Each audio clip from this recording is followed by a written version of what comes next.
กับสบายดีกับสวัสดียินดีเข้าสู่ช่องสาวเกตแก้วสาวลาวเช่นเก่าเช่นเคยอีกแล้วล่ะเนาะมื้อนี้เราก็ได้มาพบมาพ้อกันเช่นเก่าเช่นเคยอีกแล้วเนาะซึ่งมื้อนี้สาวเกตแก้วก็มีเรื่องราวแล้วก็ข่าวๆดีๆเนาะทุกคนอยากมาให้ FC ทุกคนได้รับได้ชมนำกันเนาะล่ะเรื่องนี้ก็จะมีระบบการศึกษาอยู่ประเทศลาวชนบทกับประเทศไทยชนบทเช่นกันเนาะทุกคน ระบบการศึกษาฝั่งลาวพี่น้องระดับประถมเนาะการศึกษาระดับประถมแล้วเราจะไปเปรียบเทียบกันว่าประถมอยู่ประเทศลาวกับประเทศไทยมันจะแตกต่างกันจังไดทุกคนเนาะก็โครงสร้างการเป็นอยู่ของนักเรียนสิเป็นจังไดสิแตกต่างกันบ่ทุกคนและแตกต่างกันจังใดเนาะแตกต่างกันแบบใดนั่นเองเนาะทุกคนเดี๋ยวทุกคนเราจะพาทุกคนไปเบิ่งคลิปนี้เนาะทุกคนเนาะ ว่าการศึกษามันสมัยนี้มันก็ต้องได้เรียนเนาะทุกคนระดับการศึกษาเด็กน้อยหรือว่าผู้ใหญ่เขาก็ต้องได้เรียนเนาะจากเด็กน้อยต่อไปเขาก็จะสู้เป็นผู้ใหญ่เนาะทุกคนเนาะศาสตร์ก็จะพาศาสตร์เจริญนะทุกคนเป็นแบบนี้แหละเขาจึงอยากให้เด็กน้อยอยู่อย่าบ่ว่าแต่จะอยู่ไสเนาะอยู่ชนบทเป็นลูกทุกข์จนเขาก็อยากเรียนอยากให้เรียนหนังสืออยากให้มีการศึกษานั่นเองเนาะทุกคน เดี๋ยวเราทุกคนไปรับชมต้องขออนุญาตจากเจ้าของคลิปละตัวกล่องโดยฉบับทุกคนเดี๋ยวเราไปรับชมคลิปตัวนี้พร้อมๆกันเนาะระบบการศึกษาอยู่ทางฝั่งลาวพี่น้องเอ้ยเนาะระดับประถมศึกษาใช้เวลาทั้งหมดแม่น5ปีใช้เวลาทั้งหมดแม่น5ปีนั้นก็คือ1ป1เนาะแล้วก็ถึงป5ส่วนระดับมัธยมจะใช้เวลาร่วมกันแม่น ทั้งหมดแม่น7ปีนั้นก็คือจะมีมัธยมและก็มต้นจะมีม1ถึงม4ส่วนมัธยมต้นไปแม่นจะใช้เวลาอยู่3ปีเนาะทุกคนเนาะจะใช้เวลา3ปีม5ถึงม7อันนี้ก็จะเป็นโรงเรียนของฝั่งลาวนั่นเองทุกคน ừ giấc bà đi cái gì đó ha phun hốt phun bà đi tua phun phun mi liều đó phun phun mi liều đó họ so hạ tu tăng phun đi miền tây phun cặp sam cái này đó cao từ cao chưa bộ ừ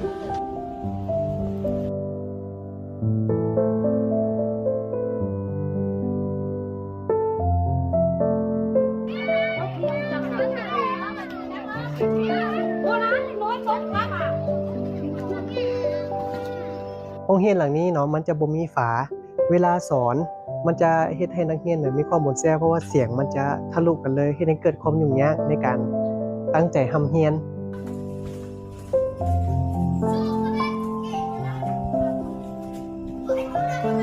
คือเนาะด้วยความที่มันบ่มีบานประตูก่อนที่เขาจะได้เรียนน่ะนะสัตว์น้อยสัตว์ใหญ่พวกงอควายแบะต่างๆมันละเข้ามาขี่ไสพอมันมาขี่ไสแล้วบัดนี้มันเฮ็ดให้เกิดความยุ่งยากบ่มีสมาธิในการเรียนก่อนสิได้เรียนก็ต้องพากันเมียนขี่เมียนเหยี่ยวควายงัวแบะหั่นก่อนปาเข้าไป 10:00 น 11:00 นจนเที่ยงบางมื้อเบิดมื้อหั่นบ่ได้เรียนเลย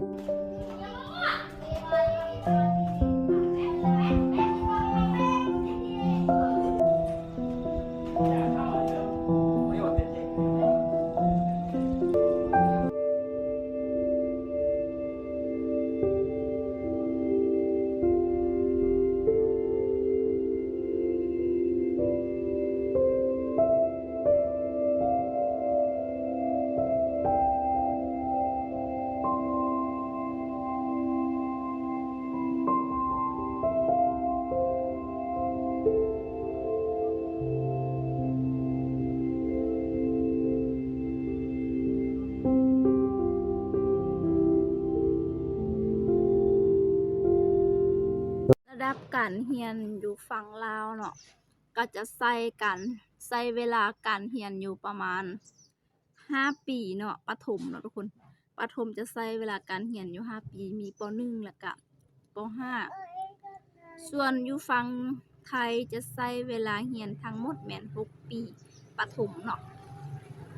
ส่วนระดับมัธยมทางฝั่งลาวจะใช้เวลาเรียนทั้งหมดแม่น7ปี แต่ฝั่งไทยจะใช้เวลาทั้งหมดเรียนแม่น6 ปี มีม. 1 และก็ม. 6 แต่การใช้เวลาเรียนก็12 ปีคือกันเนาะต่างแต่ว่าอยู่ลาวมีฮอดม. 7 อยู่ไทยมีม. 6 เนาะส่วนประถมมัธยมลาวมีแต่ม. 4 ส่วนอยู่ไทยมีม. 6 เนาะ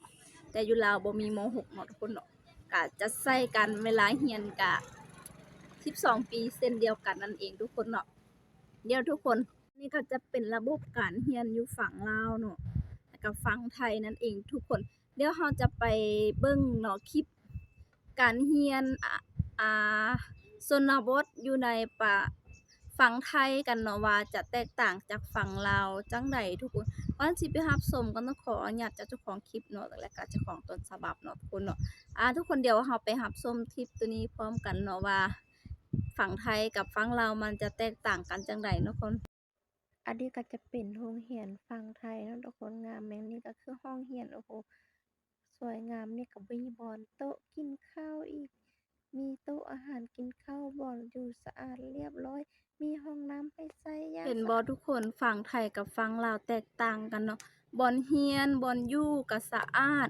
มีบ่อนกินข้าวต่างหากอีกมีโรงอาหารให้กินข้าวแล้วก็มีห้องน้ำมีบ่อนพักอยู่ให้สะอาดเนาะทุกคนแต่ว่าฝั่งลาวเฮามีโรงเรียนที่บ่มีฝากันมีแต่มุงหลังคาเนาะทุกคนแล้วก็คือคลิปเพิ่นว่านั่นเด้มีขี้แบ้มีอิหยังบางมื้อก็เรียนครึ่งมื้อเพราะว่ามาแล้วก็ได้อนามัยบ่อนอยู่ได้มาบรรยากาศดีมาตอนนี้ก็ถ่ายประมาณ6 โมงแดงแหละก็จะบ่คอยแจ้งปานใดเลยทุกคน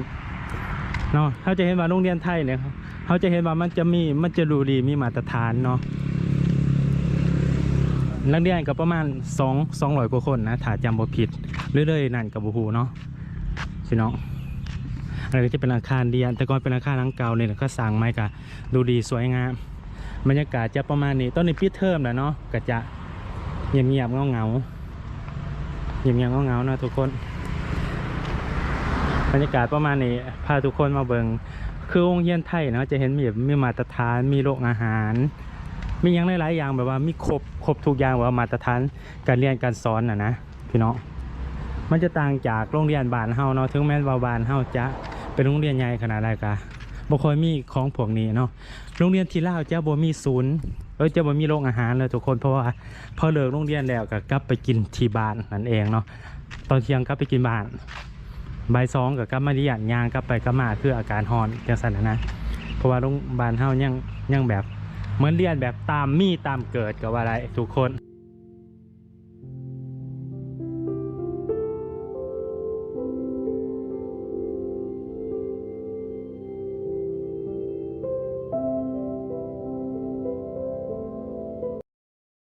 เป็นการเรียนเนาะทุกคนที่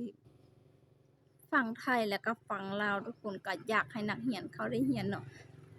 เขาอยู่ประเทศไทยเขาเรียนเนาะชนบทเขาก็ยังมีโรงเรียนดีๆเลยเนาะทุกคนเนาะซึ่งแบบว่าถ้าแบบร้อนอากาศร้อนแบบนี้น่ะก็ร้อนอยู่บ่ได้เนาะทุกคนเนาะก็คือมันไม่มีแต่ผนังแบบมีแต่หลังคาเนาะแล้วก็บ่มีอิหยังก็ฝนตกบ่สามารถที่ว่าจะอยู่ได้เนาะทุกคนเนาะอันนี้แหละแต่อยู่ไทยเขาก็มีฮอดพัดลมอยู่ก็จะเว้าความจริงเนาะสมัยสาวเกตแก้วเรียนเนาะสมัยปีเท่าไรวะบ่จื้อเลยสมัยยังน้อยทุกคนสาวเกตแก้วก็บ่มีโรงเรียนได้ทุกคนน่าเห็นใจเด็กน้อยเขาที่จังใจเรียนเนาะเฮาก็เป็นคนหนึงที่ว่าเฮาตั้งใจอยากเรียนเนาะเฮาตั้งใจอยากเรียนนะสมัยสาวเกตแก้วเรียนประมาณป .1 ป .2 บ่มีโรงเรียนทุกคนคิดออกบ่มีโรงเรียนอยู่ไสมันจะมีวัดเนาะสมัยแต่ก่อนวัดเขาจะเฮ็ดเป็นอิหยังวะก็บ่ช่างอธิบายคือกันเนาะมันจะเป็นวัดแหละมันคล้ายๆกับเรือนนั่นแหละทุกคนมันเขาจะใหม่แต่ก่อนเขาบ่ได้เอาแบบก่อแบบเอาปูนอิหยังเนาะเขาจะเอาไม้เฮ็ดเนาะทุกคนเฮาก็จะอยู่อยู่แบบใดวะอยู่กองหั่นน่ะกองวัดหั่นน่ะอยู่ทางลุ่มเนาะทางเทิงก็จะแม่นบ่อนครูบาอยู่เนาะที่ว่าเพิ่นเวลาเขาลงจังหันหั่นน่ะทุกคนสาวเกตแก้วก็บ่ฮู้สิเอิ้นหยังเนาะนั่นแหละทุกคน เฮียนอยู่กองวัดนั่นแหละก็หลายๆคนเนาะหมู่สาวเกตแก้วก็เฮียนอยู่หั่นหลายๆคนก็เฮียนอยู่หั่นจนจบป .5 ตั้งแต่ป .1 จนจบป .5 ทุกคนแต่สาวเกตแก้วเฮียนได้แต่2 ปีเนาะอยู่หั่นเนาะเฮียนได้แต่2 ปีกองวัดนั่นแหละทุกคนแล้วก็ฮ้อนแล้วก็มีทั้งไก่มีทั้งอีหยังมีทั้งมัดมีทั้งให้อีหยังมันกัดนั่นน่ะทุกคนแต่ก็ขอบคุณที่ว่าได้เฮียนอยู่โรงเรียนเป็นจริงเป็นจังทุกคนย้อนหยังสมัยแต่ก่อนมันบ่มีทุนเนาะ ความหมายอะบ่มีทุนแล้วก็บ่มีไผมาช่วยเหลือว่าซั่นซะเนาะบ่มีไผมาช่วยเหลือที่ว่าจะสร้างโรงเรียนเนาะต่อไปเขาก็ได้เก็บเงินกันเนาะเก็บเงินในบ้านเนาะก็เอาไปเฮ็ดโรงเรียนนั่นเองทุกคนสาวเกตแก้วก็ได้เรียนอยู่2 ปีป .1 แล้วก็ป .2 อยู่วัดอยู่กองวัดนั่นเองทุกคนเนาะแต่ก็นี่แหละคือการอยากเรียนเนาะคือการเฮาอยากเรียนทุกคนก็อีตุนเขาเนาะ ที่ว่าเขาอยากเรียนนั่นอันนี้แหละทุกคนเนาะคือการเรียนเปรียบเทียบเนาะแบบชนบทประเทศลาวแล้วกับฝั่งไทยฝั่งลาวฝั่งไทยการเรียนเปรียบเทียบชนบทเนาะทุกคนมันแตกต่างกันแห่งเนาะอย่าดราม่าสาวเกตแก้วทุกคนนี่คือสาวเกตแก้วเปรียบเทียบให้เบิ่งนั่นเองเด้อทุกคนเด้อส่วนว่า FC คนใดที่อยากให้คอมเมนต์อีหยังก็บอกใต้คอมเมนต์ว่าการศึกษาของลาวกับไทยมันแตกต่างกันแฮงเนาะทุกคนเนาะ แล้วก็อย่าด่าชาวเกตแก้วเด้อที่ว่าอุ้ยดูถูกประเทศลาวประเทศตัวเองเนาะบ่ดูถูกเนาะทุกคนแค่เปรียบเทียบนั่นเองทุกคนน่ะเนาะแล้วก็คลิปนี้ก็จะได้ขอลาไปก่อนนะคุณแล้วก็ฝาก PFC กดไลค์กดติ๊งๆเพื่อบ่พลาดคลิปดีๆเนี่ยต่อไปแล้วก็ฝากเป็นกำลังใจให้สาวเกตแก้วหน่อยเด้อ